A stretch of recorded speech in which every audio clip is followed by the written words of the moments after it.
Hoje, graças à microbiologia, podemos entender que os micro-organismos são muito importantes para a humanidade. Seja na agricultura, pelo entendimento de bactérias que possuem relações simbióticas de dar e receber com as plantas, seja nos alimentos, pois são responsáveis pela sua deterioração, seja pelas doenças infecciosas que são causadas por eles. Enfim, o impacto dos micro-organismos em nossas vidas são inúmeros. Mas há pouco mais de 150 anos atrás, não se sabia de nada sobre esses seres minúsculos, que não é tanto tempo em relação à história do homem na Terra. Então, como eles foram descobertos? Como isso culminou para um entendimento tão esclarecido hoje sobre esses pequenos animálculos?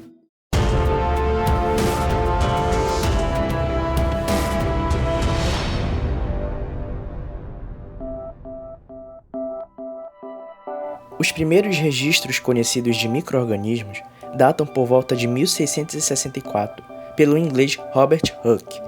Ele foi o pioneiro na observação de bolores em microscópio muito rudimentar na época. Depois, Anthony van Leeuwenhoek, holandês, em 1684, construiu seu próprio microscópio e conseguiu observar pequenos animálculos, segundo como descreveu, que mais tarde foram identificados como bactérias. Mas o avanço da microbiologia caminhou a passos muito lentos nesta época, e só depois de 150 anos depois que fomos agraciados por dois pesquisadores que deram enormes passos para a microbiologia. O primeiro e principal deles foi o francês Louis Pasteur, em 1864, que libertou a microbiologia com seu experimento que derrubava o conceito da geração espontânea, que era muito difundida e aceita na época. Que conceito é esse? Se você deixar de lado um alimento por um tempo, ele será putrefado. E se você pegar parte desse material e observar em microscópio, verá grande quantidade de bactérias, fungos, etc. Até aí tudo bem, mas a geração espontânea afirmava que a vida surgia espontaneamente a partir de matérias inanimadas que continham lá, ou seja, que não necessariamente a vida surgia de outra vida. Pasteur se opunhava duramente a esse conceito. Segundo ele, a vida não surgia do nada, mas sim pela dispersão no ar de micro-organismos que ocasionalmente caíam no alimento, encontravam as condições ideais para se desenvolver e cresciam. Ele ainda ressaltou que se o alimento fosse tratado de forma a destruir os organismos vivos que o contaminavam, por tratamento térmico e posterior selagem, por exemplo, o processo de apodrecimento não ocorreria. Para comprovar sua teoria, Pasteur pegou um frasco contendo líquido nutritivo não estéril e dobrou sua saída em S, conhecido até hoje como pescoço de cisne.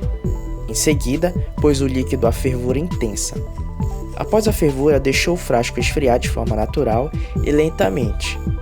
Depois de muito tempo, apareceu micro-organismos na ponta do frasco aberto em contato com o ar, mas o material interno continuava indefinidamente estéril, sem a presença de nenhum organismo.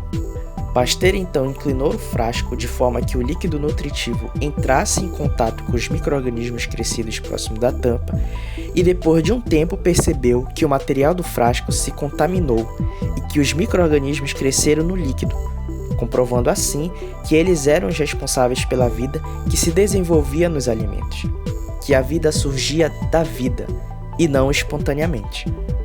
A partir de então, começou a ser aceito que existem seres minúsculos, invisíveis a olho nu, que podem ocasionalmente ser responsáveis por eventos que ainda não se entendia.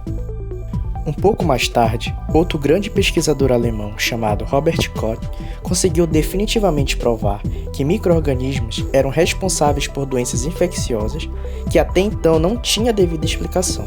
Em seus estudos com a doença anthrax e a famosa tuberculose, na qual descobriu, ele constatou que algumas bactérias específicas sempre estavam ou no sangue ou nos fluidos das pessoas doentes.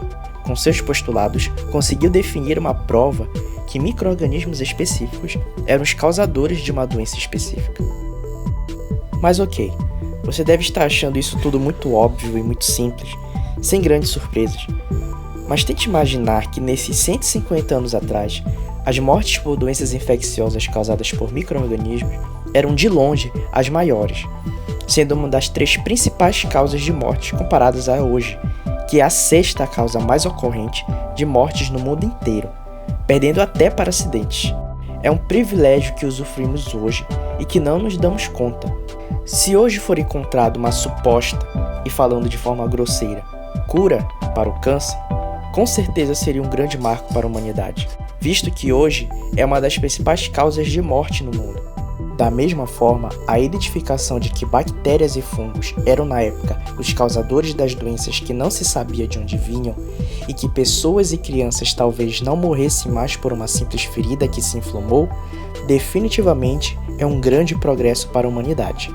Nós, como seres humanos, que conseguimos entender cada vez mais como a natureza atua, precisamos apreciar esses marcos e principalmente incentivar pesquisadores que trabalham arduamente para desvendar novos mistérios e que trazem cada vez mais benefícios, não só para nós, mas para seus futuros filhos, netos e bisnetos. E sobre os micro-organismos, já dizia Louis Pasteur, o papel dos infinitamente pequenos na natureza é infinitamente grande.